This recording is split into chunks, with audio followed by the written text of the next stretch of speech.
From Microbe TV, this is TWiN. This Week in Neuroscience, episode number 61, recorded on June 23rd, 2025. I'm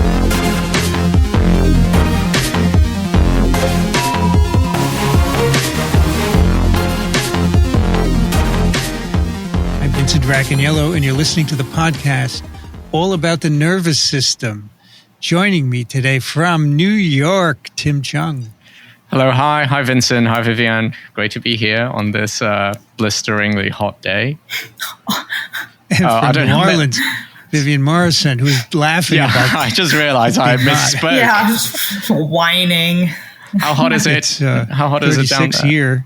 What's the temperature there? I don't even know.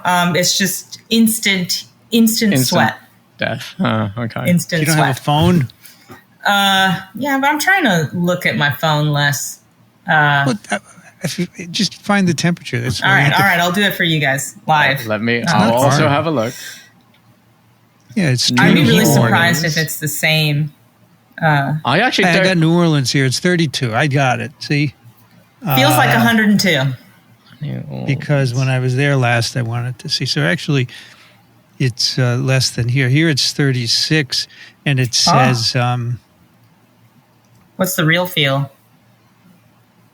I think real feel is bad. It's because of it takes into account humidity and wind and stuff. Air quality index feels like 37. It feels bad. I hope you guys have air conditioning down in New Orleans.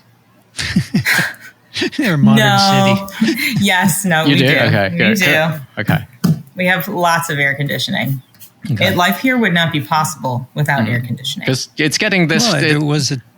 Sorry. Go ahead. I was just saying, in Europe, it's slowly getting increasingly hot, but they don't have air conditioning in Europe. At least it's not as popular as UK. So, yeah, I've been in some places where you open the window and there are no screens either, so bugs come in. There was a time when nobody had air conditioning. It was just when I grew up, we didn't have air conditioning. We had fans. Mm-hmm. Fans, you can point at you while you're sleeping and help a little bit, Mm-hmm. That necessitated that you sweat a lot because otherwise the cooling, wouldn't work. Maybe it was better for you because, this incubator is air conditioned. I can't control it. It's cold. Mm-hmm. That's why I wear a long sleeve shirt all the time here. It's not because you're trying to do a Steve Jobs impression. No, I can't. Is it not a turtleneck? Well, it's a little bit, yeah. A little bit. It's like a halfway. But before this, I was wearing regular turtlenecks, which were thermal on top of it. I bought a bunch of them at, there's this great chain in the malls that is of Korean origin. I can't remember. It's great. They have all kinds of cheap stuff. And I got these thermal turtlenecks, and I was wearing those until last week. And then I finally said, I can't wear these anymore. Even me, it's too hot. This is a long sleeve shirt too, right? I alternate having it up and down in here because it gets chilly when it comes on. But I don't like short sleeve shirts, actually. I prefer to wear a long sleeve shirt and roll it up if I get too warm. It's more versatile. I feel my arms are not attractive or something. Maybe. But I never liked, the collared short sleeved shirts. Mm-hmm. But now I just bought the other day, and I bought a crew neck. It doesn't have any little collar, and I'm going to try that. I'm sure you'll be like, I feel so exposed. Yes, your neck feels so exposed. You can wear Corvette. But I will wear a jacket on top of it to go back and forth through the train. But I do like the black. People say, why don't you do a splash of color for the summer? No, you get the splash of color behind you. Yeah, and behind your walls. I got it already. Yeah. Plenty colorful. Made this green. I don't like this green, by the way. I'm going to change it. No? Isn't it too bright? Isn't it distracting? No, I actually really like it because it actually reminds me quite a bit of the fluorescent images that we see all the time in neuroscience where you got reds and greens. And the purple goes well with the purple. I should make the colors of fluorescent proteins that are available. There's so many. I think they're available in all colors now. We can do red. We can do yellow. We can do tomato. Exactly. I like all of them. Yeah. And in fact, in this paper, they're using some kind of colors, right? Yeah, they do have some colors. Yeah. So just to remind everyone, if you like these programs, we would love to have your support to keep making them. We don't do advertising, as you know. We depend on your contributions, regular people like us and you, giving a few bucks here and there. So far it's worked, and we'd love to continue. Microbe.tv/contribute. There are a couple of ways that you can help us out. All right, today is our first post-Jason episode. Just the three of us. We'll be fine, but we do want to have some other people join us eventually. Mm-hmm. But we'll talk about that later. But Vivian, back to your favorite kinds of cells, right? Yeah, microglia. But it's also, this is actually, I really like this paper because it ties together three things that I have been, interested in and am currently working with. I'm in a lab that works on CMV and understanding whether repeated bouts of CMV CMV standing for cytomegalovirus. Sorry, okay. We were talking about it earlier.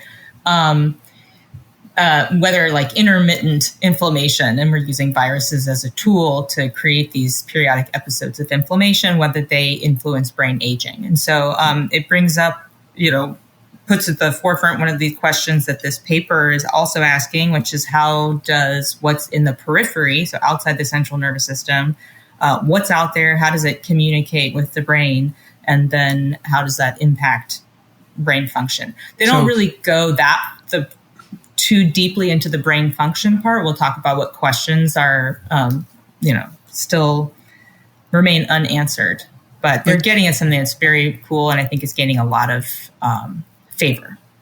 Does CMV go in the brain? CMV does not go into the brain, and that's actually one of the interesting things that we get to explore. I don't know if it was, I think it was at some point while I was gone, Vincent, you presented a paper about HSV1, herpes simplex virus, in the brain and neurodegeneration. And so in that situation, you have a pathogen that does infect the brain and has been associated with Alzheimer's disease. There is also a relationship between CMV infections and neurodegeneration, but it's less clear if it's direct, because in some of these individuals who are very old and sick, there might be some part of the barrier that protects their brain from the periphery that is already damaged that would allow CMV to enter the brain and kind of wreak havoc directly. But I think it's a really cool idea to think about how a virus or some other pathogen is impacting the rest of your body, and then how those signals get communicated to the brain by what pathways, which cells, what are the signaling mechanisms, and then how that affects brain function, and then like a cycle, the brain affects how the rest of your body works. So this is actually part of a field called, a growing field called immunoception. Immunoception? Well, I've never heard of that before. Oh, you should check it out. Look up reviews. It's fascinating. As in as in not inception, but perception. Inception is one of my favorite movies. It's a great movie. Well, I'm not sure. I want to find Inception inside my body. No, but it's that you're. Remember, there was a paper that was it Ori who presented it, where they created a irritable bowel syndrome model, an acute one, and it activated certain neurons. And there's actually an engram. Exactly, there's an engram in the brain that can remember your irritable bowel state.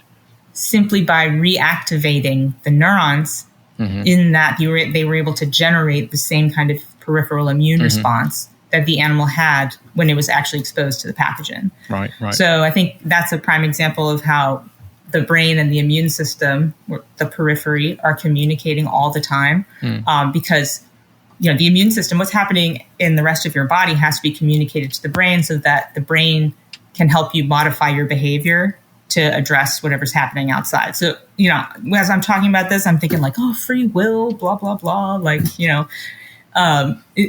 your brain is controlling your behavior, but don't I control my behavior? But we're not here to discuss these deeply philosophical topics.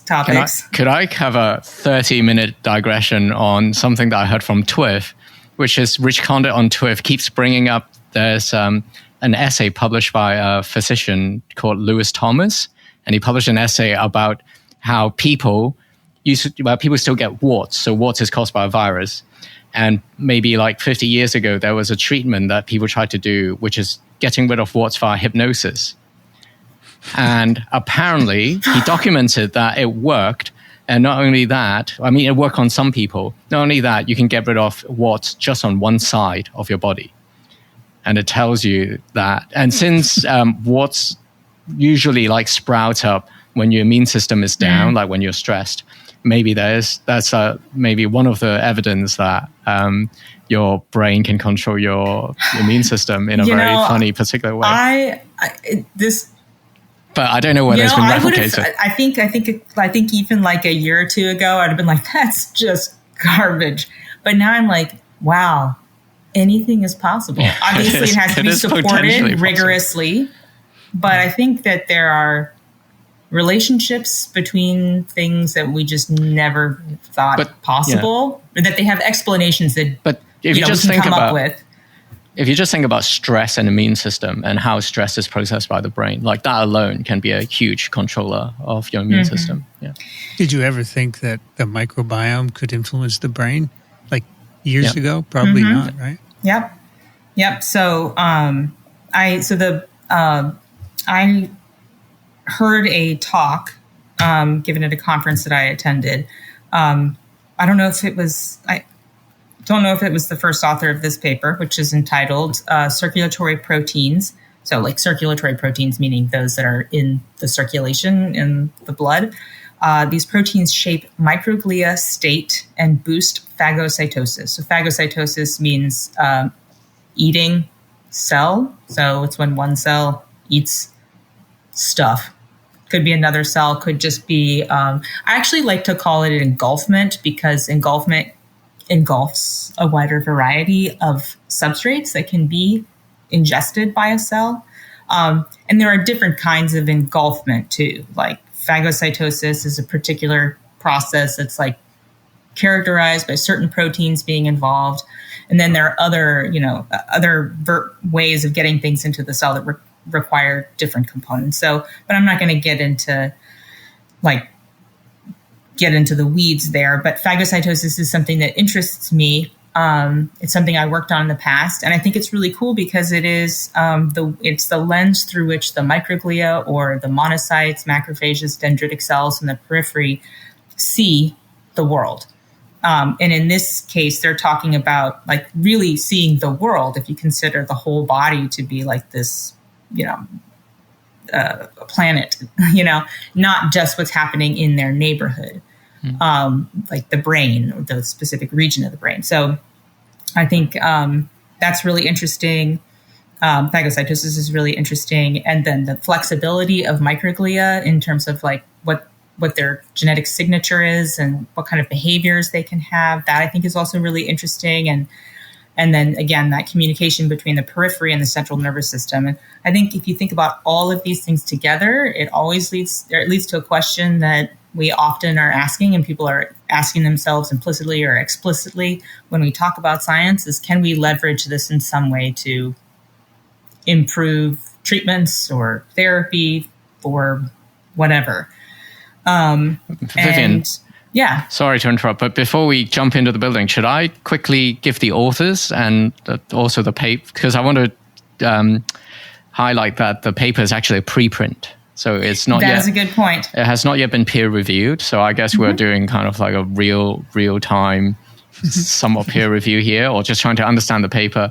But I thought I'll just quickly shout out the first author, Nanan Liu, and also the second kind of equal author. There's three of them: Patricia Moran-Losada, Oliver Hahn, and Ariman Saxena. Sorry if I get the pronunciation wrong. And the senior author is Tony Wiscore, I believe. And they are from all over the world. They're from Stanford, They're from UC Irvine. They're from Harvard Medical School. Some of them are from Hong Kong, and also Washington University, St. Louis. So all over the place. Also some from China. Sorry, I just remember listening to TWiF, and someone suggested we really should at least give the authors, because sometimes we forget, and they did all the work. So gotta remember to give credits. But yes. Yeah, I avoid that because I don't know how to pronounce people's names. So I'm just like, go look at the paper. I'm just diving They're great. in. The authors, Yeah. But I think also, like, this is again a tangent, but the science is the science. The authors they're the authors. I mean, I like to try to keep I don't believe that people should become, their identity should not be intertwined with their work, and the work stands alone, no matter who you are. So I guess that's why, and perhaps I shouldn't do this. Perhaps I should be more gracious and say the people's names, but I'm also afraid that I'm going to mispronounce them, which apparently makes me very nervous. One name that I can pronounce for sure is Andrew Yang, and he was actually the PI. He's at the end of the list of authors, but he just recently started his own lab, I think recently. And so he was there as a PI, and I think the person who presented on a similar work, but like different protein target, different cell type, was from his lab. And you can tell that this paper it's focusing solely on microglia. The title says so, but they don't say like this only happens with microglia. And in fact, what was presented in the talk was a different cell type. Interesting. Okay. Yeah. So I think that also is, like, for example, like, let's just take, the two kind of most famous glial cells in the brain. I'm sorry, oligodendrocytes. There's just no way that you can be more famous than astrocytes and microglia. What if the things that microglia and engulf or take in from the periphery, what if it's different than what the astrocytes take up? They might be selectively pulling things. Anyway. Did you say most famous? More famous? Yeah. What's the most famous cell in the brain, do you think? Well, I mean, I said glial cells. Well, it's got to be. I would say astrocytes are the most famous. Most people know more about neurons. I think even glio people say neuron, like with red face and shaking fist, they would say neurons are the most famous. Yeah, no, I didn't. I just meant among the glial. Among the glio, then somehow the poor oligos got shoved to the side. No, yeah. I mean, their time is coming. Okay. Their time's coming. Okay, so the hypothesis also, this paper it just feels like everything, it was like so serendipitous, like everything just like, went beautifully and it all unfolded exactly in this way chronologically. Isn't that the way it works? That's the way that's absolutely never happens any differently. No, I mean, the scientists have to, I hate to say it, but we have to create a product that you can sell, that you can get grant reviewers to be interested in so that they'll give you money. And so one of the hardest things to do is to take all of the experiments and the data you've generated at different times and with lots of failures and kind of like circuitous routes and put it together in a story that makes sense. It's easy to communicate and that really gets at like the bigger meaning, the deeper meaning, the larger impact of the work. So I think that they did a really good job with this preprint in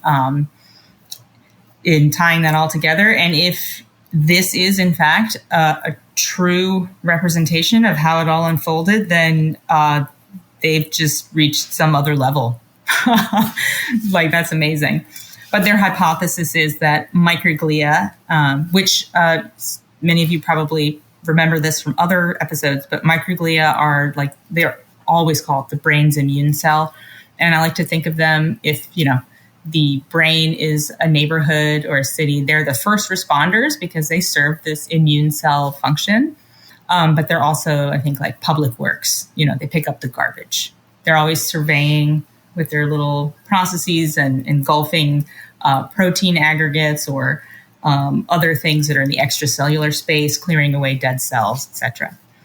So they hypothesized that microglia actively respond to blood-borne factors. All right. And I'll go ahead and tell you the punchline, which is that they're within the larger population of microglia, there are some that take up proteins from the plasma, and there are some that do not. And that if you look at the genetic signatures, or like what things are turned on, what things are not, of these, they call them PPMs, so plasma positive microglia, and then plasma negative microglia, PNM. I'm probably not going to use those because it's already hard for me to say those letters altogether, but that they're different.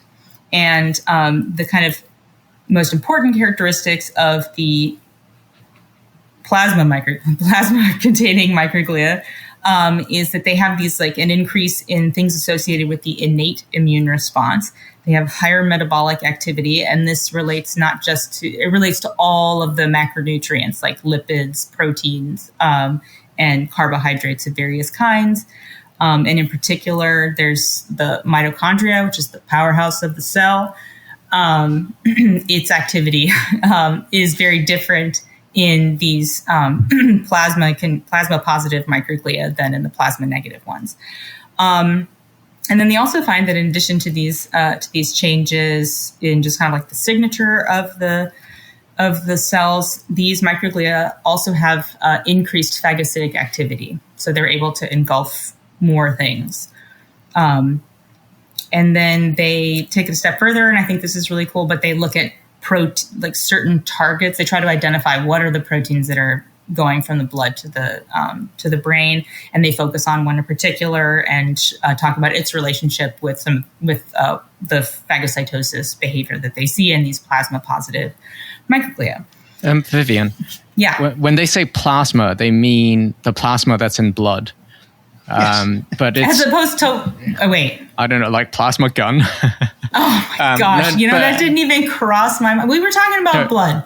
No, right. But they say plasma, but they really are just focusing on plasma protein. Is that correct? Mm-hmm. Okay. Yeah. Yes. Okay. Yeah. And so what they actually would be like, how could they possibly figure this out? Well, it's really cool. They actually use essentially it's a red dye, to label all the proteins that are in the plasma. So, the plasma is like the cell-free component. So if you take whole blood, it's got like the red stuff, it's got proteins in it, but it also has red blood cells and white blood cells. And then when you spin it down, if you centrifuge the sample, it pulls all the cells down to the bottom of the tube. And then the stuff that you take out can be either serum or plasma. The plasma is when you have put the whole blood into a tube that prevents coagulation. When you have plasma, you can look at all of the coagulation-associated proteins versus one in which all of those versus serum, where all of those proteins have been allowed to do their business, and coagulate into a clot. And so then you just have like non-coagulation associated proteins. And I think that's important because actually one of the things that they say in here somewhere is that there's a chunk of, there are a lot of different kinds of proteins that are making it into the brain from the blood. But one that they do mention is like platelet related proteins, coagulation related proteins, which I think is interesting. Especially because when I was working on microglial phagocytosis, the receptor that we were studying was really well known in hematology because it's involved in platelet aggregation. So in any case, they label all of the proteins that are in the plasma. And then this is happening in 3-month-old male mice. And they do have one sentence where they show that they find that there's this kind of regional heterogeneity of the uptake of plasma proteins in the brain. So some places are taking the microglia have more, other places they have less. And they say in the paper that this regional heterogeneity is observed in females just as it is in males. And so it argues against the sex dependence of the observed phenomenon. Okay, I don't know to what extent other components of this story were explored in females. They didn't say we did everything in females and in males, and it's all the same. Therefore, like, we're just going to choose one sex. But I think so, and I can't say why they made that decision. That's actually a critique of a lot of science that happened in the decades before us. That critique is that there's been a focus on male organisms and a failure to take into account the impacts of cycling hormones and also like intrinsic differences based on sex. It is true, though, that if you're going to do studies on female mice, for example, you need to know estrus status at the time of your intervention and the time of your collection. You need to know how many females have been housed together, for how long, have any of them had pups before, when was the last time they saw a male? Like, it's a lot of different variables to take into account. So men are simpler is what you're saying. Yeah, pretty much. There's a lot fewer variables, at least as experimental subjects. But it's yes, but I think part of what is so exciting about studying including females is that it really, I think, broadens and deepens the questions and the data that we can pose and collect. So anyway, so they're doing this in 3-month-old males. They inject this dye. It labels the plasma. Then 24 hours later, they rinse out all of the blood vessels. And then they go into the brain and they microdissect different regions. And then from those different regions, they isolate microglia. There are a number of ways that you can do this. I honestly didn't look to see which one they used, whether it was magnetic beads or if it was fluorescence. I think they did flow cytometry. Mm-hmm. So it's going to be fluorescence. Right. Well, maybe. Because they also collect all microglia, whether they express the end.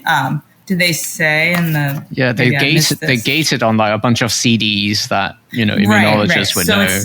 Okay, sorry. So you mean fluorescence, like the fluorescence of antibodies that are binding to... Okay, I thought I went immediately to a reporter mouse. And I was like, no, I don't think they did that just yet. But we can talk very briefly about what flow cytometry is, because it does show up in this paper. And I don't know to what extent it has shown up in other papers that we have done. Have we talked a lot about flow? Not too much, no. Yeah. It's very much an immunology. we talk about it on immune. Yeah. So I wanted to ask you, so they take plasma from mice and then they label it with fluorophore, right, using a chemistry. Do you think it labels every protein equally? Probably not. They use a couple of different controls, and one of them is to use a dye that doesn't label proteins very well, and then another that labels proteins using a different mechanism, so binding to a different component of the proteins. And they were able to show that, like, if you had the dye that doesn't label proteins very well, like, there's less uptake in the cells. And then if you label it with this other dye that works differently, you have the same outcome as this first one. But they, at the end of the paper, and this is also like kudos to the authors, and maybe this is something that's required more and more now, but they have a limitations section, limitations of the study, just a quick paragraph. And I think one of the things they say is, like, we recognize that we can't label everything, and also that the labeling process might have some impact on the readout. Yeah. And that is true. And so it's kind of like, every model is just a model. No single model is going to really tell you, like, truth with a capital T. It's Schrodinger all the time. Yeah, all the time. Yeah, I just recently told a student that in order to be a scientist, you needed to be okay coexisting with that kind of uncertainty, and be able to accept your inability in that moment, in that time, with your resources to address that uncertainty. So yeah, I think the job of scientists is to recognize there's uncertainty and then just try to reduce it. I mean, that's the whole job. As long as you recognize it and you know the limitations of your experiments. Yeah. So, and I think, honestly, that is something that that's something that I try to highlight when I present, but I think we could actually lean a little bit more into that to be like, this is the story that they're telling, but not so often do we really talk about like, what are the limits of the experiment that they use? Like, we don't actually do the peer reviewing that we're supposed to, like, if we were actually doing peer review right here, right now, we would be like, well, you use this method, it's going to do X, Y, and Z, which could have an effect on A, B, and C. So in order to address that, you need to do these experiments and these controls and, but nobody wants to listen to that, right? That's not fun. We'll get requests not to review papers like on TWiN if we do that. Actually, I'm hoping, and if anybody has the, it's within their power to do this, but I would be open to becoming a professional peer reviewer. I'd be more than happy to do that. 'Cause poor journals, they have to coerce people into doing peer review. No, they like to get it for free. That's the thing. Yeah. You'd have to be paid. Mm-hmm. So. Change is coming, I'm sure. Especially as scientists can't pay for the publishing fees. I saw an Instagram cartoon where there's a bunch of scientists and there's a guy. I know this one. You're going to do your research for us. You're going to publish it with us and pay for it. Plus, you're going to pay for it to access it. You're going to review it for free. And one guy in the back says, "The hell with this shit." Yeah. I saw that one. I loved that. I loved that one. So good. Because you're like, well. But the thing that's interesting about that comic is that there's a mass of researchers standing on one end of a diving board, and it's like, and then at the end is a lectern with the journals, and there's a guy standing there giving the you will do, and he's standing over an abyss, So it's like if the scientists were all just like, yeah, no, and just left, what impact would that have? Anyway, so.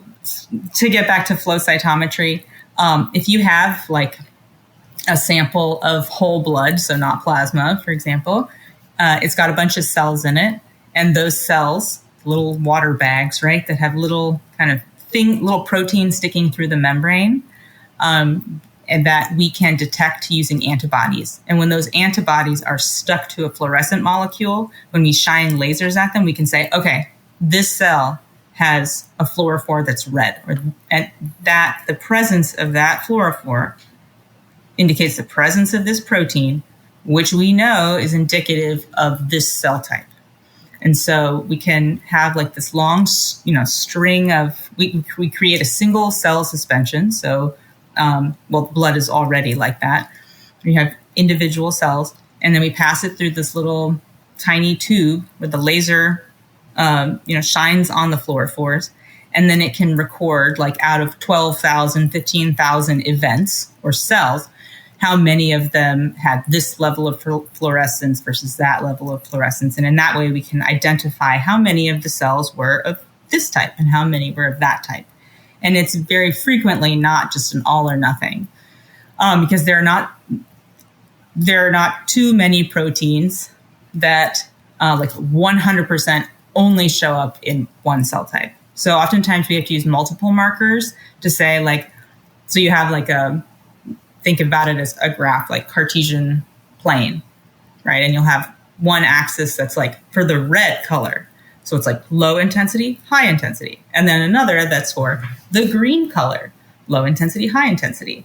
And so then if you divide this area up into 4 quadrants, you can say, okay, up here we have double positive, both or these cells are strongly red and green versus some, so you have these combinations of fluorescence that help you identify what the cells are. And then that might be where you want to end the experiment, but you can also use this technology to further actually sort those cells into different tubes. And then you can do downstream analysis or further experiments with those cells.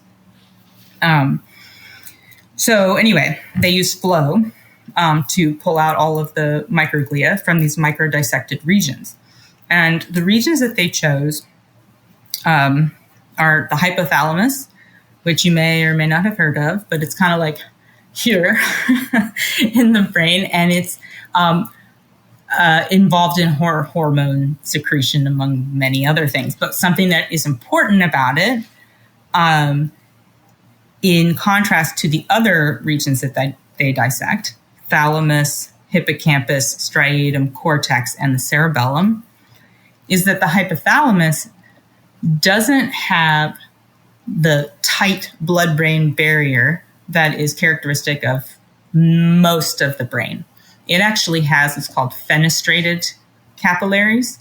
So the blood vessel tubes, elsewhere in the brain, the endothelial cells, the blood vessel cells, are zipped up tight using these proteins called tight junctions. But in the hypothalamus, those don't really exist. And in fact, there are these like windows, fenestrations in the blood vessel. And what's interesting when you compare the hypothalamus, and this makes sense because, there's hormones and nutrients like glucose levels, fat like leptin levels, all of that stuff is in the blood, and your hypothalamus takes that in and uses that to change feeding behavior, sleeping behavior, metabolic pathways in your body. Sorry, excuse me. So, and then in other parts of the brain, it's not really like there's not a clear, compelling reason to have fenestrations, because that also means that areas that have fenestrated blood vessels are going to be more exposed to things that are in the blood. Maybe the only pathogens. Sorry, the only exception I can think of is like those vomit centers that does send toxin in the blood. There's actually there's like 5 or 6 areas called paraventricular organs. Okay. And what you're thinking about is called the areopostrema, and it's in the brainstem right underneath the cerebellum in a place called the fourth ventricle. But there's a number of other places in the brain, and I don't think that they've been heavily studied because they are difficult to get to. They are midline structures. Right. And they are, all over the place. I mean, they're very small. The pituitary gland is one, pineal gland, subfornical organ. Like there's a bunch of names that you're like, what? And so we're actually just at the beginning of characterizing how the blood vessels and the cells that live in those places are different. And, preliminary data show that the microglia in these different regions, or in these regions, the paraventricular organs are different than other microglia. So on that note, they find that, so then they have the microglia that they've sorted out using flow cytometry, and they look at the presence of red dye in the microglia. So if it has that red dye that it labeled the plasma with, then they know that it's a microglial cell that has taken up some plasma protein. And they find that, that in the hypothalamus, 15% of the total microglia contain the red dye. And then it goes thalamus, 10%, hippocampus, 6%, cerebellum, 2.5%, striatum, 2.25%. These are, roughly. And then the cortex is less than 1%. So could be related to the fenestration, the blood vessels could be related to other things, but are they having the similar amounts of microglia, or do they change? I mean, that's a good point. I don't think they don't in this paper tell you, and I don't know if it's visible in the figure, but since they're expressing everything in the text, they present it all as percentages. And I don't know off the top of my head how much the total number of microglia varies between these different regions. I want to say it doesn't vary a lot, but I could be wrong. Could very much be wrong. But that's a point. But I think an easy explanation is that the hypothalamus has the fenestrated capillaries. So it's going to be like easier, or for the microglia to access stuff that's in the blood. Maybe not. They also find that that's just the percentage of cells that contain the plasma. They also find that the amount of the dye that's in each cell is higher in the hypothalamus. So it's not just like the frequency of it being taken up, it's also the amount.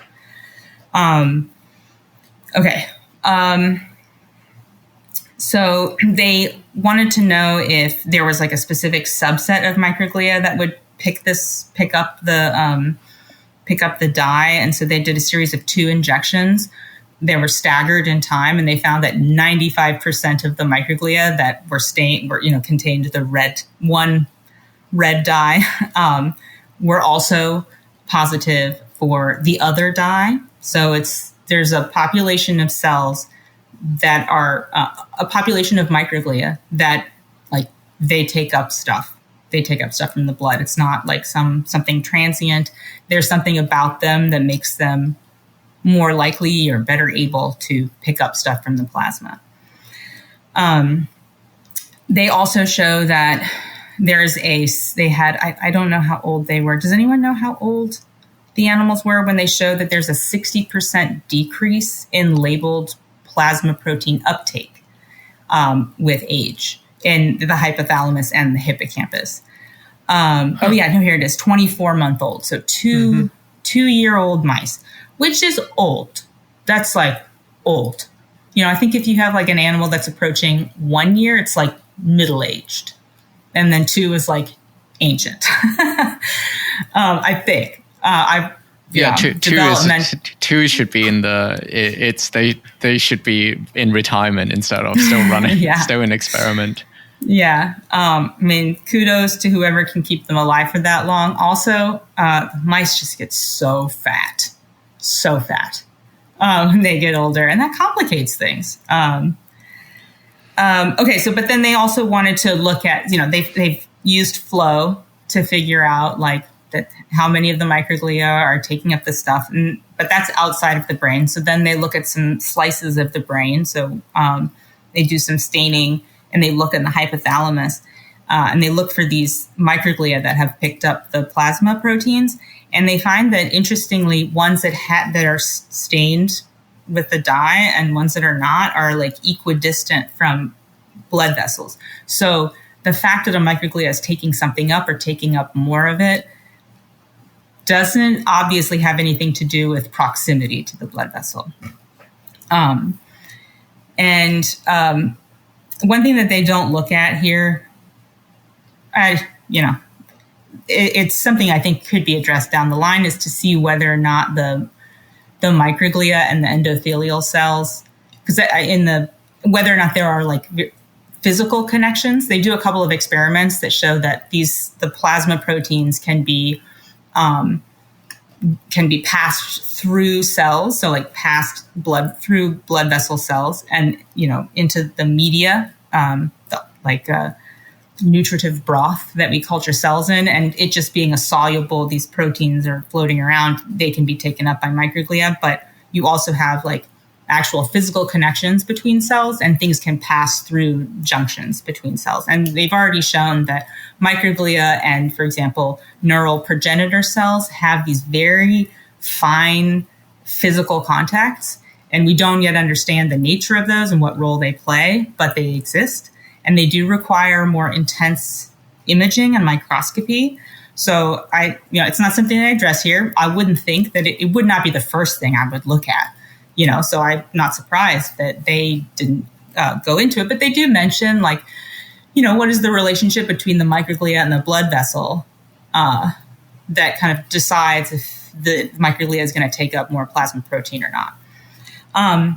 So not only do they look at the proximity between the blood vessels and the microglia, they also look at where engulfed stuff goes in the cell. And they find that the engulfed plasma proteins co-localize with markers for acidic vesicles or vesicles that have been so like bubbles inside the cells. One of them is called a lysosome, and it's involved in breaking down stuff. It lyses whatever is inside. So, and does that? Sorry, quick question. Does that kind of agree with the macrophages outside the brain? Like when they phagocytose stuff, do they also end up in the lysosome? Do you know? The plasma proteins, or just in general? Or just in general? Oh, yes. I would say and this is me guessing a little bit because I haven't read this extensively, but most of what's engulfed is broken down.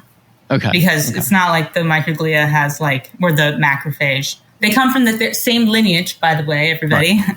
The peripheral macrophages and microglia share a progenitor. They don't have extra places to put have a storage. They don't have places to put their stuff. Okay. To quote George Carlin. So they do have to break things down. In fact, in neurodegenerative disorders, you see accumulations of things inside microglia, like lipid droplets associated with dementia. And so there's some thought that there are issues. There might be issues with phagocytosis, but then the other side of that coin is you have to clear whatever you've eaten. And if you can't clear it and it gunks you up, you're not going to be able to engulf more things. And since, like I said before, phagocytosis and engulfment is the lens through which the microglia understand their surroundings and adjust their behavior to address what's happening outside them. Once they stop taking things in, they're kind of become less in touch with their reality, as it were. And so they can no longer become responsive. They can no longer be responsive to their environment. And this actually has been shown that microglia in aged brains are more inflexible and don't respond as much. They're not as agile, as it were. So this kind of all makes sense. Okay. So it's a tricky thing when you look at engulfment assays, like in vitro engulfment assays, which they do here. If you see an increased number of cells of microglia, for example, that contain some fluorescent material, like they use fluorescent amyloid beta, fibrillary amyloid beta, and they also use fluorescent myelin, which is the fatty substance that insulates our nerves. It's produced by oligodendrocytes. If you see increased amounts of that per cell, an increased percentage of cells that have it, you have to do a live imaging study to see whether stuff gets engulfed and then cleared.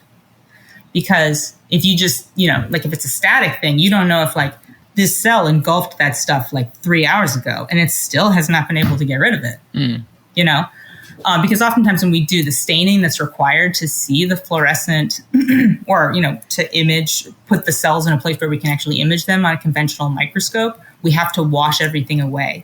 So we can't use the amount of stuff that's outside the cells to determine how well the cells are phagocytosing stuff.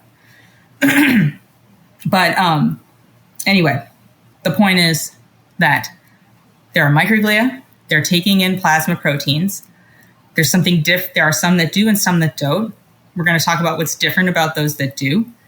And it happens to different extents in different brain regions. But can I... Sorry to keep butting in, but a quick follow-up question.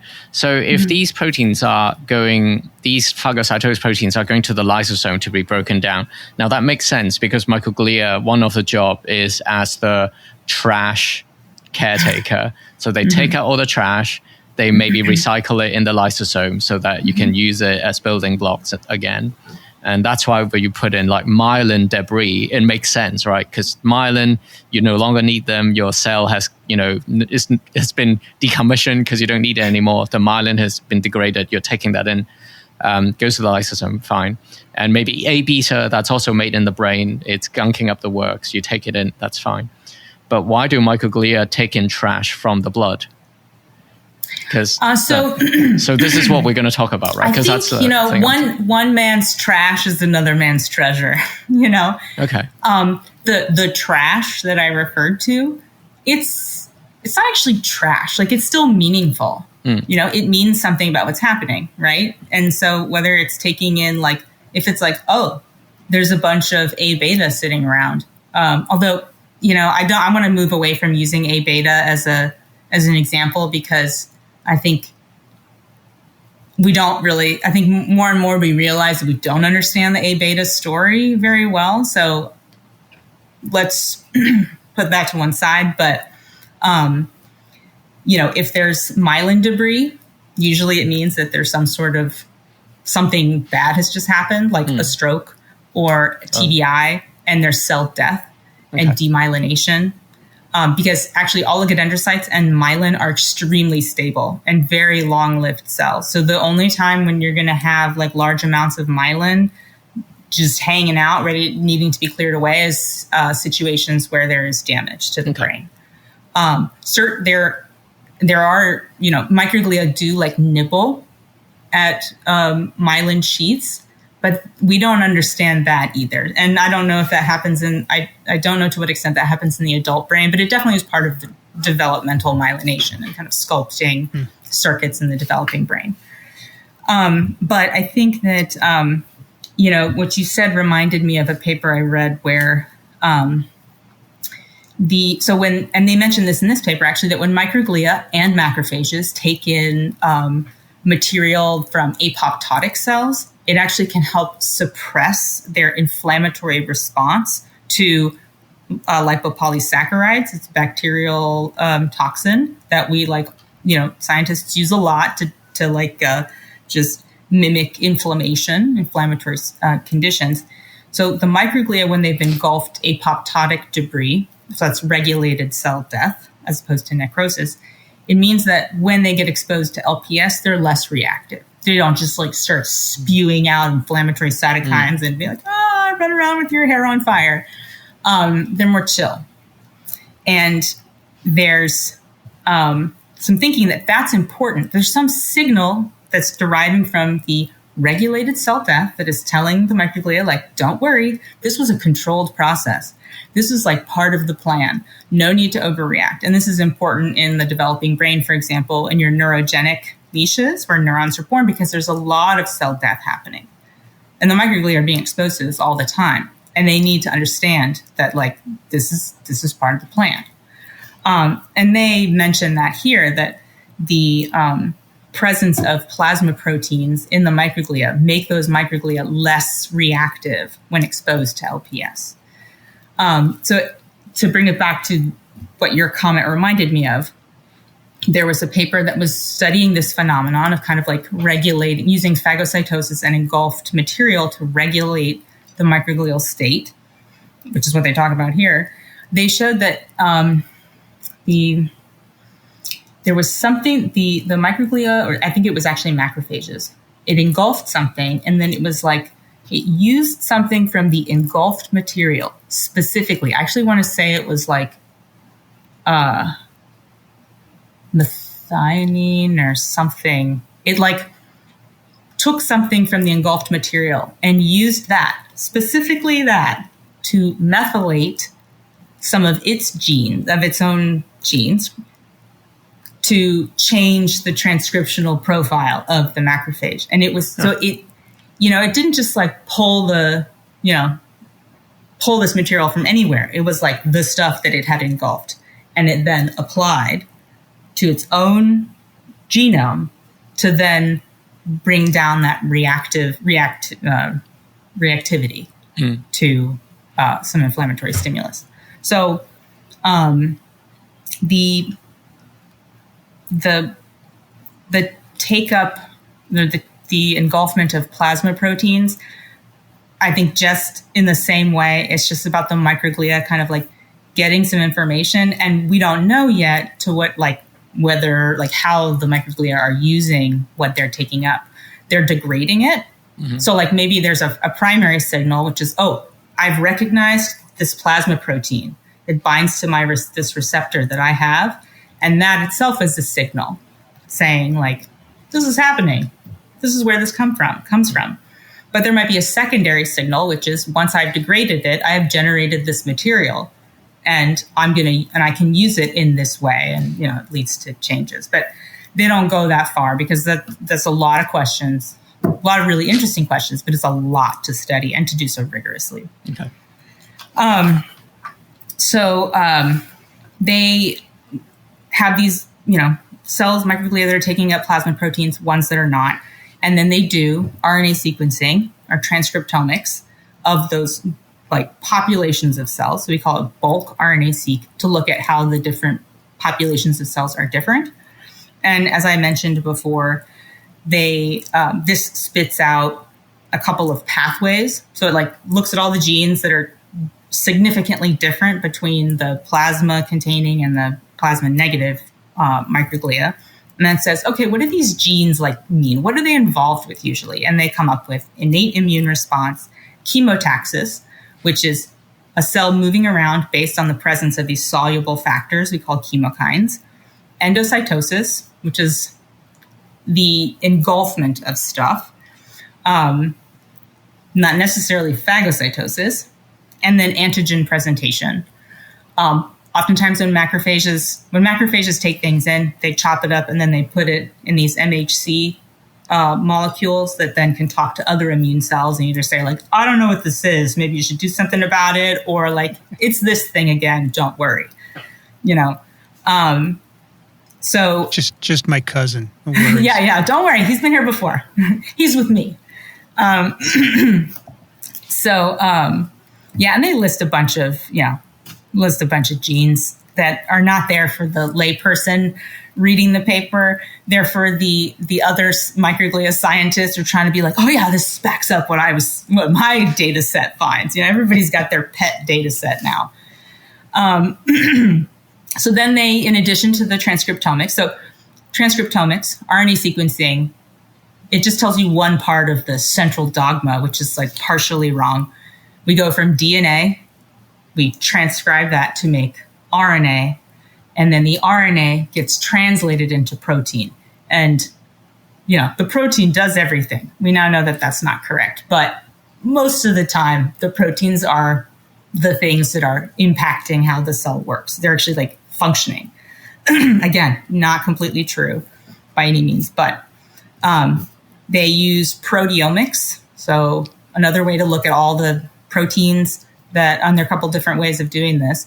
One of them is mass spectrometry, and there's a couple different ways of doing that too.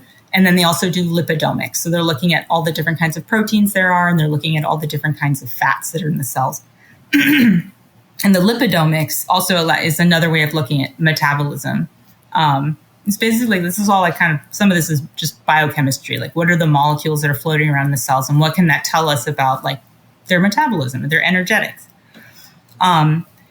So they also want to make sure that the things that they see going up or down in their RNA sequencing also show things going up or down at the level of the protein, because RNA sequencing can give you a lot of false positives.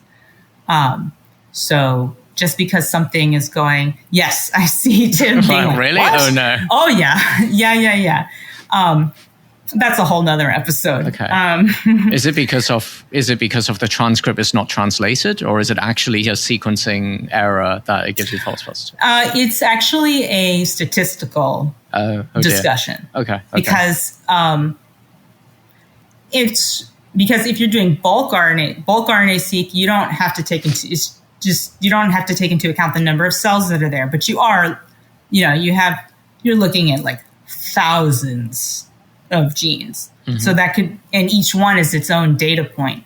And when we have thousands of individual tests to compare this gene to this gene, something is going to come up as being positive. And so we do have ways to be more stringent and be like, okay, well, it has to pass this checkpoint and this checkpoint before we will consider it. But, that's not foolproof. Okay. And if you make it foolproof, then you do run the risk of missing real positives. So that's one of the kind of conversations that is happening in the RNA sequencing and statistics communities is like, what is the right level of stringency? We want to remain open to find things that we will then validate using molecular assays, but we don't want to just be like, here's all these genes that go up and down and like case closed. We always have to validate with using those molecular assays. And then to your point, yeah, I think that just as we're learning that like long non-coding RNAs and microRNAs and all these non-protein components serve critical roles in cell and tissue function and organ function, the relationship between transcripts and proteins is just not one-to-one.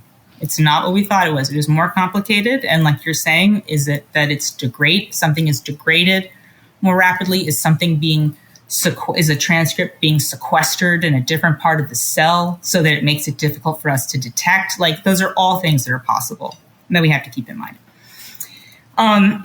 Okay, so the things that, I said that they wanted to look at transcripts that go, do the transcripts and proteins, travel together? And the ones that they identified that have to do with pathways-wise, lysosome function, antigen presentation, antioxidant pathways, and transcriptional repression. That last one they don't touch on at all, but I'd be interested. But the antioxidant pathway changes is important because they go on to show that one of the major characteristics of these cells is that they are more metabolically active. So we'll get to that in a minute. Let's see, I'll click through here. Okay. Yeah. They do some, so something else that when they do their, some of their omics analysis, like a lipidomics, proteomics, all of that, they find that there are certain components of mitochondrial function that are upregulated. Coenzyme Q10, which supports electron transport chain functions. So, and that leads to ATP generation, among other things, as well as by liquid chromatography, mass spec, they find that there's a lot of carnitine-related metabolites that are upregulated, and those have to do with transporting long-chain fatty acids into the mitochondria for oxidation and energy production. So, like, this thing is, like, jacked. So, I'm just, based on what you've told us, and also from the paper, in my mind, is just these microglia who are actively phagocytosing, or these plasma proteins, they need more energy because phagocytosing things cost energy, and also recycling the trash and breaking it down also costs energy. I would suspect. Okay, so that's how to interpret it. Okay. So what they don't do here, again, it's another question that would be worthy of its own, R01 or something, is what happens if you inhibit phagocytosis? How does that affect the metabolic profile of the cells? I mean, because they actually do some experiments where they do show decreased phagocytosis. We'll get to this at the end. But they have some cells in which they show, we did this thing and it decreased phagocytosis of the microglia. And then one of the questions I had was, okay, so what impact does that have on the mitochondria? Because they look at things like the mitochondrial membrane potential, mass, and the mitochondrial mass, and those are proxies for mitochondrial function. So if they go up, the mitochondria are working harder. But they don't do those experiments in these cells where where the cells are not phagocytosing. So again, the relationship between the engulfment and the mitochondrial changes is not totally clear. But it is, they're laying down the foundation, so it's either in the works or it's just something that like somebody's going to have to address down the line. They do some ex vivo functional analysis with these microglia. So they get the hypothalamic microglia out, and by flow, they're looking at the mitochondrial membrane potential and the the mitochondrial mass, as well as the lysosomal mass. So like amount of lysosomes, I guess, the size, and some mitochondrial proteins in there, and they find that they're all elevated. So increased mitochondrial activity. They find that when they incubate these microglia, these plasma positive microglia with stuff that can be engulfed. They show they're more phagocytic. And then there are a lot of phagocytic genes that are also increased during the bulk. So all of the bulk RNA-seq. So all of this is just saying like the hypothalamic microglia that are taking up the plasma proteins have this distinctive molecular signature that's associated with increased metabolic activity. Mitochondrial activity seems to really shine there, and enhanced phagocytic functions. And this is in the young, healthy brain. So now there's another whole RO1 where you study how this happens in old brains. So then I'm going to kind of briefly go through the next section, because a lot of it is, a lot of what they do next is validating something that they call a plasma score. So in brief, they take from the bulk RNA-seq data, so like they took the plasma protein containing microglia, they did bulk RNA-seq on that, they compared it to ones that didn't have plasma protein. They're like, okay, these are the genes that really characterize this population of cells. And we're going to call that the plasma. They don't call it the plasma score yet, and then we're going to take that and we're going to apply it to a couple of different data sets. We're going to apply it to a single cell RNA sequencing data set that they generate in their in-house. And then they also compare them against publicly available data sets. And all of this is just basically say like, yes, if we use this, this profile that we've generated, and we're like, these are the protein positive microglia, we can identify these cell types in other people's data sets. And it's just validating the validity of this profile. And that actually opens up a lot of data for them, because if they can go to anybody's data set and say like, I'm going to filter these results or recluster this person's data set using this profile I've created, then that's like a whole bunch of other data that they can like pick and choose from to test in their lab. So they do a lot of stuff there. So in doing this, they can isolate, they can take the plasma positive microglia, and they can actually see if there are like subgroups. So they do like further clustering of these cells, and they find, actually this might be for like all of the microglia. In any case, there's one there are 5 distinct microglia groups that are identified. I think these might be names that came from a different paper. Homeostatic 1, homeostatic 2, ApoA-I, interferon, and proliferative. And they found that the interferon group had significantly more of those plasma positive microglia than the plasma negative ones. And interferon, the microglia that are in the interferon group are highly phagocytic, and they have a role has been established for them in the developing brain for pruning and culling synapses and neurons, which is an important part of establishing circuitry in the developing brain. So yeah, I'm not going to say any more about that, but they do quite a bit of validation and extra steps. They then go to show that you can find these things in human brains. They do this using tissue that's been tissue that, it's actually, they don't do this, but it was they use this on a data set that took brain tissue from a recently deceased person, and they did RNA sequencing. And so they were able to show like, yes, we see these cells in mice. We also see them in humans. So yay.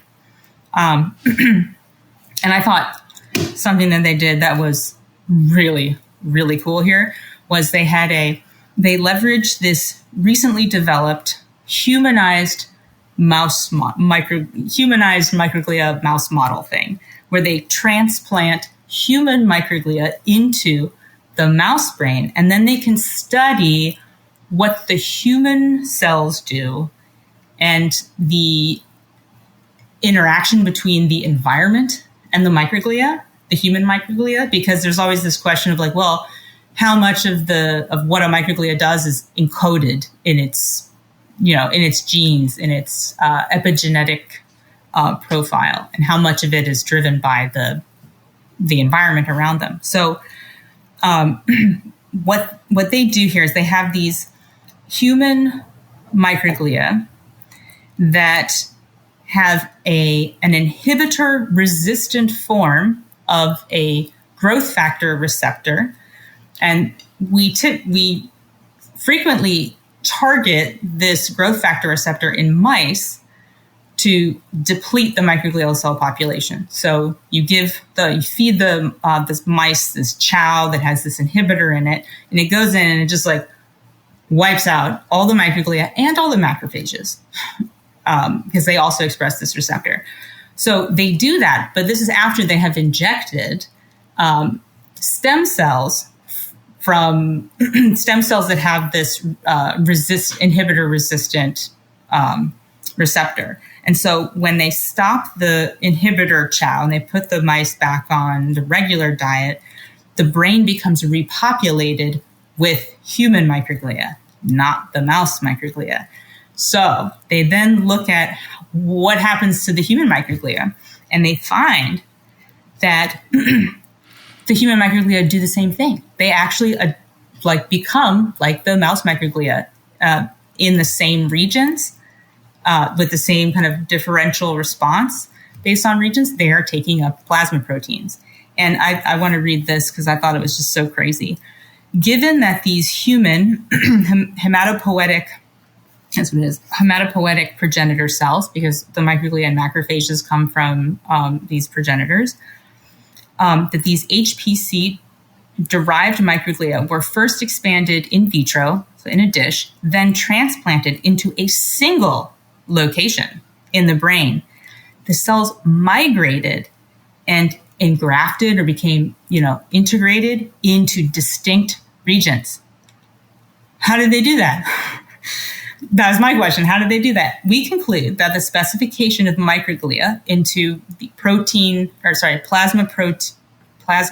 positive microglia is determined by their local environment through yet unidentified factors.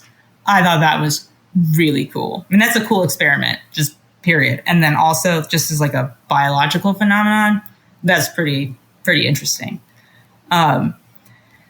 So we've talked a lot about these cells and kind of like that this is a thing that happens, that stuff from the plasma gets engulfed by microglia. And now we're going to, and that it has, it changes the microglia's like state, changes their behavior, changes their metabolic activity.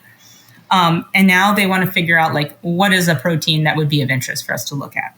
So how do they do this?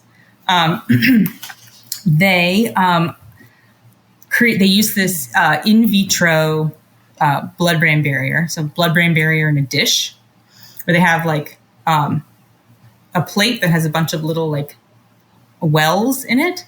And inside the wells, they put these little hanging cups that have a membrane on the bottom that has holes in it. So things can pass from the upper chamber to the lower chamber. This is called a transwell. And on that membrane that has holes in it, they grow a monolayer of endothelial cells, blood vessel cells. So this creates an in vitro version of the blood-brain barrier. Like I said, the blood vessel cells are like zipped up tight. So if anything is going to get from the upper chamber to the bottom chamber, it has to be because the blood vessel cells have brought it from the outside to the inside.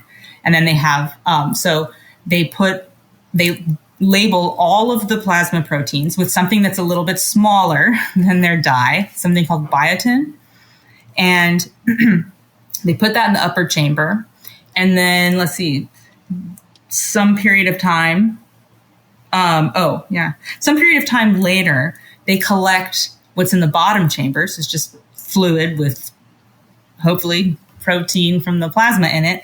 And then they take that and they put it on microglia that have been grown in a dish. And they leave them there for 6 hours. Then they take the microglia and they lyse them. And they collect all the biotin labeled things that showed up in those microglia. So things that passed through the blood-brain barrier and were then taken up by the microglia. And then they do mass spectrometry to figure out what those biotin labeled things are. Also very cool. And one of the things that many of the things that they identified are, I'm sure, of interest, but they focus on this thing called ApoA-I. If you know anything about Alzheimer's disease, you've probably heard of ApoE.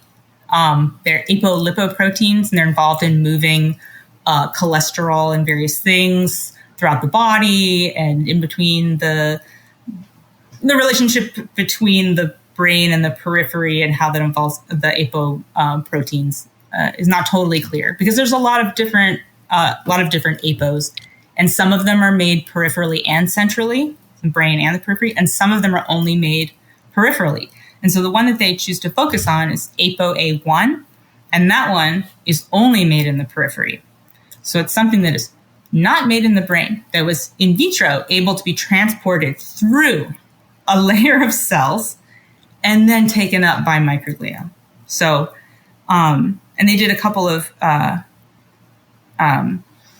controls to show that, like, even if like something can be transported through the blood-brain barrier in a dish, doesn't mean it's necessarily going to be taken up by microglia. So they do this with something called transferrin, which we know crosses the blood-brain barrier. It's trafficked by those blood vessel cells, but it does not get taken up into microglia. So this is specific. There are certain targets. Do most, if not all, phagocytosis target specific in terms of like what? Is there a receptor for every single thing that you phagocytose? So, just such an interesting question. And I once tried to write a review on this and then found that there was so little known about it that there was almost nothing to write. Okay. But yes, I did write a mini review about this where it talks about, like, we think about the pairing of ligands to, or, ApoA-I, for example, or whatever, the pairing of those things with engulfment receptors. Like, how does that work? Is there a one-to-one pairing? Is it always the same thing? Does ligand A bind to receptor B and C? Or maybe it only binds to B in one scenario, but then in a different scenario, it'll bind to C. And those have different outcomes for the cell. Like, very complicated. Nobody's put the legwork in to figure this stuff out, but I really think someone needs to, because there's a lot of information out there suggesting that we can manipulate microglial state by manipulating the receptors they express and what things they can take in. Because in some sense, it's like saying, like, do all trash collector and bin mans have a different tool for every rubbish piece of trash that they take up, which is quite crazy to think about if true. So maybe they don't recycle everything, like the cells don't actually take up everything or recycle everything, or maybe there's a different mechanism for the actual trash, or maybe they just get peed out somehow. I do think that there's evidence for some specificity. Okay. I think they have shown that there are things that will be engulfed So, for example, astrocytes and microglia both engulf synapses, but microglia will only eat one kind, and then astrocytes eat another. And I can't remember if they looked at, like, if they compared the profiles of receptors or determined what was the thing that helped those cells target those specific synapses. But there's a lot that we don't know about that, but I really think it's going to be key. Okay. And you bring up some really, really good points. Okay, so then they would like to know this ApoA-I, hold on a second, trying to read my notes here. Okay.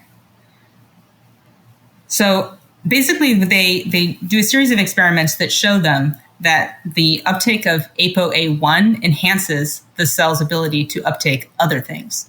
So they're showing that taking in this plasma protein, ApoA-I, enhances the cell's phagocytic ability.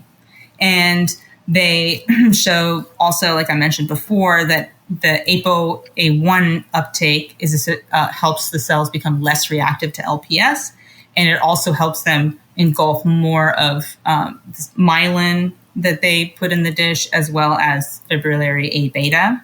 And then they're actually able to show this with human-induced pluripotent stem cell-derived microglia, which is like a new-ish, like in vitro model of microglia. And they also do this with a more like traditional or classic in vitro model, which is the BV2 microglial cell line. So that's another interesting story, is how did our cell lines compare to these induced microglia? And I think it's not just microglia. There are other cell types where they do the same thing. So then they're like, okay, if ApoA-I is sufficient to increase phagocytic ability of these plasma protein or plasma positive microglia, what happens if you get rid of it? Because that's also what we do in science, is we go, oh, this thing is important for this thing. What happens when we take it away? And so they have a global ApoA-I knockout mouse. And so there's no ApoA-I in the periphery for the microglia to eat. They take out microglia from these mice from the cortex and from the hypothalamus. And remember that the cortex is like the least amount of these ppms, and then the hypothalamus has the most. So they're comparing that. And they do this in 9-month-old mice. I can't remember why they did it in older mice. I'm just drawing a blank there, but it's not really old. That's like pre-middle age. It's like you're in your 40s.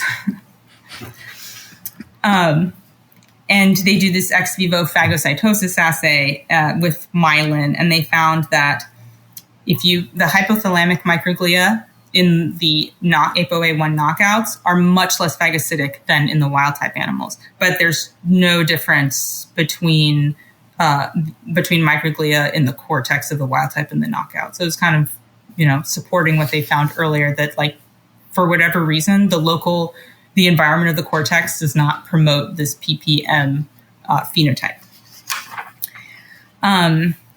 They do, when you knock, so our, process, our standard thought process is, oh, you identified this thing that's important for this. What happens when we knock it out? Oh, this happens. Okay, can we rescue it by reintroducing the thing that we knocked out? So that's a rescue experiment. So they do a rescue experiment where they have their ApoA-I global knockouts. They inject the mice with ApoA-I, the protein, which then, ostensibly is being, as they've introduced it, every couple of days for like a week. The microglia in the brain, in the hypothalamus, are taking up the ApoA-I. So ostensibly their state is being modified during this time. And then they inject the labeled version of this protein but they do that just so they can identify the microglia that are taking things up. So it's kind of like, they, based on what they showed at the very beginning of the paper, where they injected a red dye and then several hours later they injected a green dye. It wasn't actually green. It was 2 versions of red, but they showed that it was like 95% overlap. Like if it took in this first injection, the dye there, and it also took in the second injection. So they're kind of using that here, where they're like, well, we're going to introduce something that we can't see, but because we're pretty sure that you're going to take up the next thing we inject, we're going to inject you with something that we can see so we can identify you. So then they do that, and then they, 24 hours later, so they've labeled these phagocytic cells. They collect the microglia from the hypothalamus. Then they use flow cell sorting, and then they do bulk RNA-seq on these cells. And they also isolate them and use them for this ex vivo phagocytosis assay, where they give them, the fluorescent myelin and A beta. And they find that when you've you have this global knockout animal, but if you've supplemented them with the protein that they don't produce themselves, you're actually able to recreate or rescue the plasma positive microglial transcriptomic or genetic signature, and you are able to rescue the increased phagocytic activity that is characteristic of these plasma positive microglia. So the injection, this IV injection of ApoA-I they use the word revert the transcriptional state of the ApoA-I knockout microglia to this wild type young microglial state. So this really begs the question, if you see somebody, if we know that when somebody, and the authors have not said this is me speculating hardcore. If we know that mild cognitive impairment, which precedes full-blown dementia, is associated with the beginning of altered phagocytosis by microglia in the brain, which we would have determined maybe through, post-mortem studies in human brain sections or using a mouse model. And we know that we can inject something, a plasma protein, in just intravenously, so it's not invasive, really. And we can enhance phagocytosis by these microglia, then potentially we could improve mild cognitive impairment.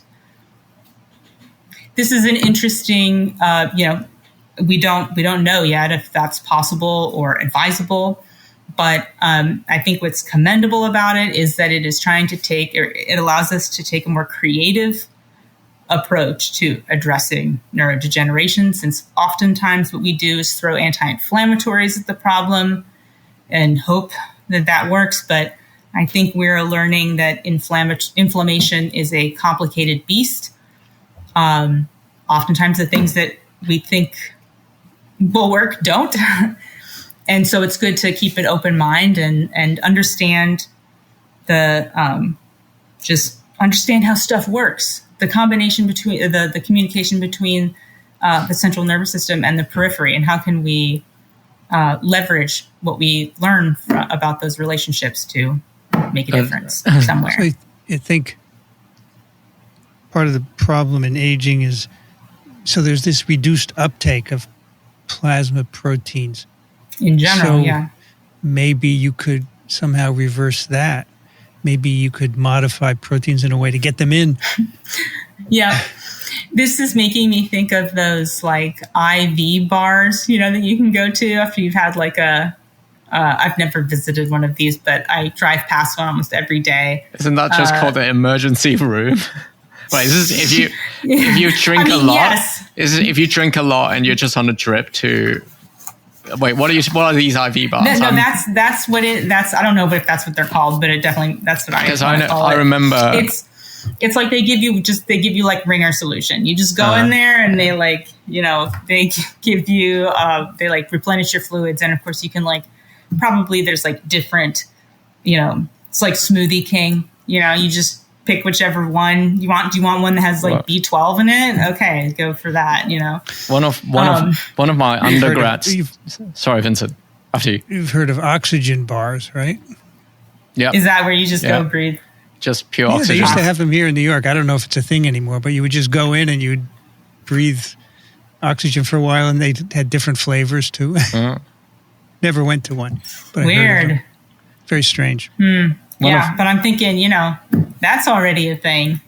Somebody's, and it's the same thing with like Ozempic. Now you can just go to some like aesthetic, like a office that does like plastic surgery or like nutrition, what's the word? Counseling, and they'll just be like, here, have those Ozempic. So is this going to become, does this have the possibility to be completely absorbed and deformed by the wellness community?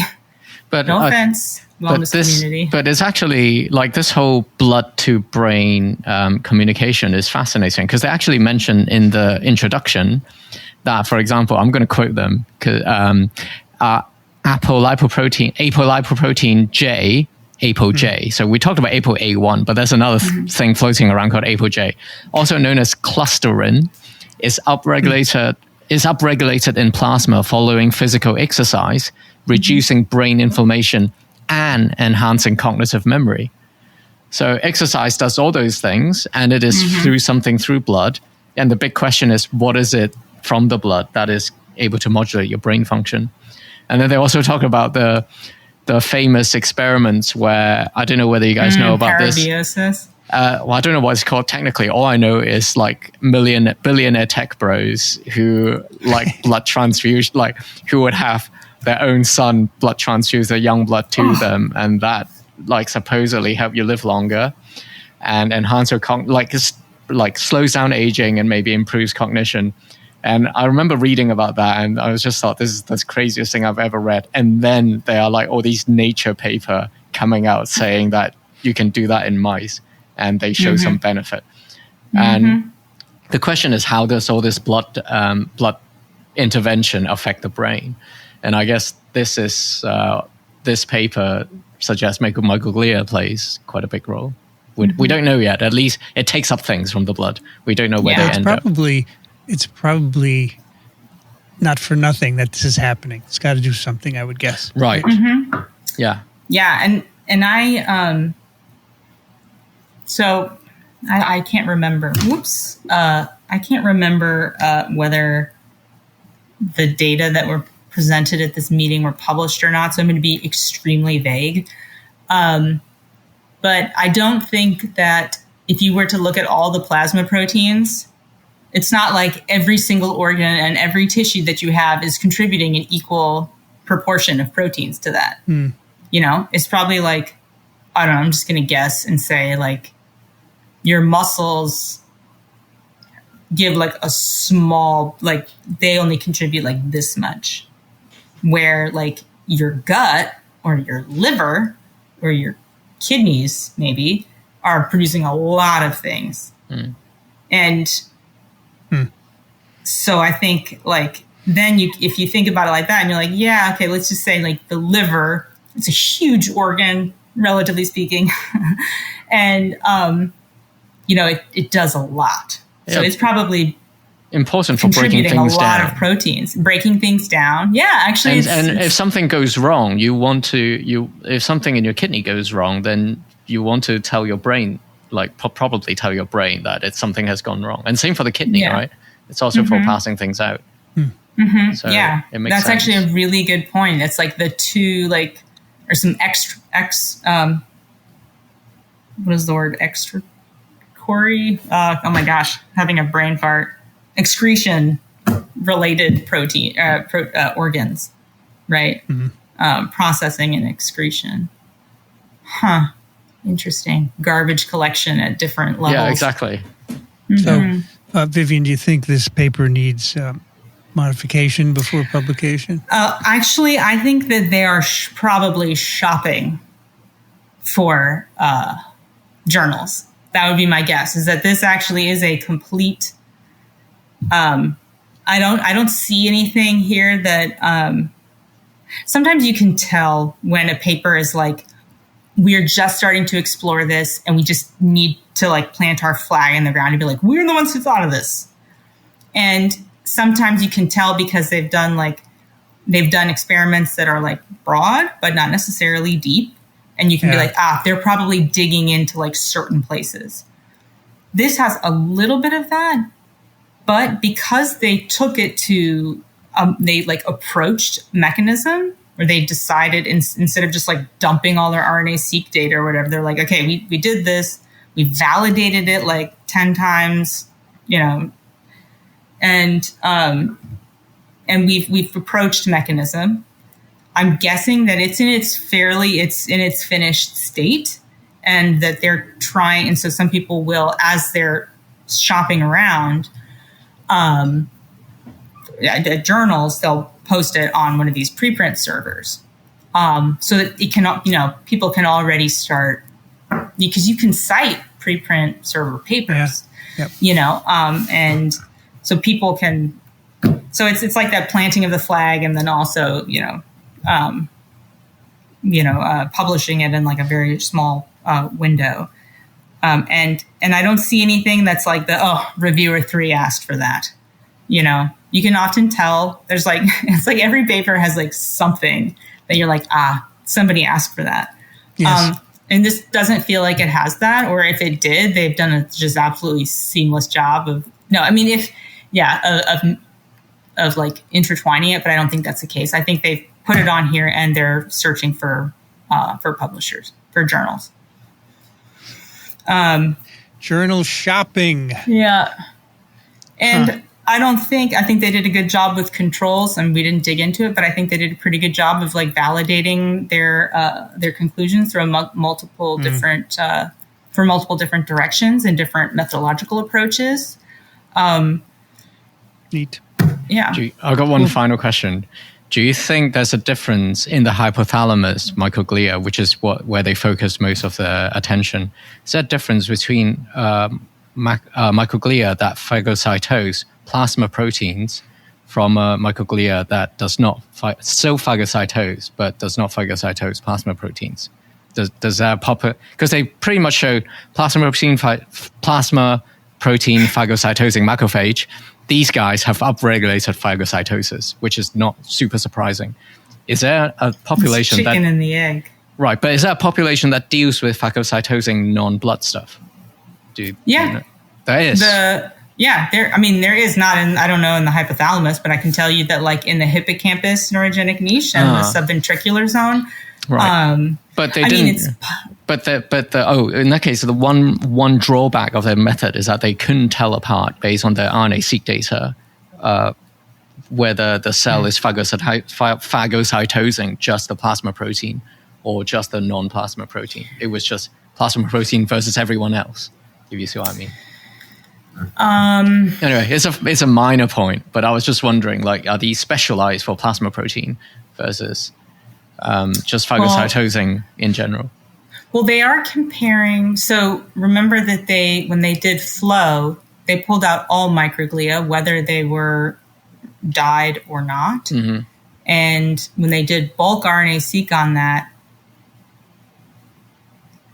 because the non-dyed macrophage, non-dyed microglia just not phagocytosing in general. Maybe they are the I don't know, secreting. So cytokine. Yeah, I think that since they did I'd have to go back and see if this was single cell. If it came, I think in the bulk RNA-seq they found that phagocytosis genes were upregulated in the plasma protein positive microglia. And I think, with RNA-seq, something else to consider is that those numbers, what is differentially expressed, how confident we are in its differential expression and to what degree its expression is changed depends on who you're comparing it to. So if you were to say like, the plasma microglia, they're like super phagocytic compared to like all the other ones. But then if you were to be like, okay, I'm going to focus on the ones that didn't take up the plasma protein, and I'm going to do like the reclustering of, like, if it was single cell, reclustering that population, I imagine there would be some other population that, like, relative to its neighbors, it is more phagocytic. And then you could do like a deeper analysis of like, what is it phagocytosing? So yeah, and I think that many of the experiments they do here could be modified to answer those questions. And so yeah. Okay, thank you, Vivian. That was a long episode. Yeah, it's a 2-hour episode. Haven't done that in a while. Yeah, it's a TWiV length episode. Oh, good. It's not just me. Great. No, we do that all the time on TWiV. However, and say there are many sections of TWiV. There's like news, and then a snippet, and a paper, and then email, and then picks of the week. So that's why it's 2 hours. Wow. Yeah, that's really, wow. We really reviewed this paper in depth. That's very detailed. All right, that's TWiN 61. You can find show notes at microbe.tv/TWiN TWiN, if you have any questions, comments, suggestions, TWiN@microbe.tv. And once more, if you enjoy these programs, please support us, microbe.tv/contribute. Tim Chung is at New York University. Thank you, Tim. Thanks, Vincent. Thanks, Vivian. Those are fun papers to read, and I learned quite a lot about phagocytosis. Vivian Morrison's at Tulane University. Thank you, Vivian. Thank you, guys. I'm Vincent Racaniello. You can find me at microbe.tv. Been listening to This Week in Neuroscience. Thanks for joining us. We will be back next month.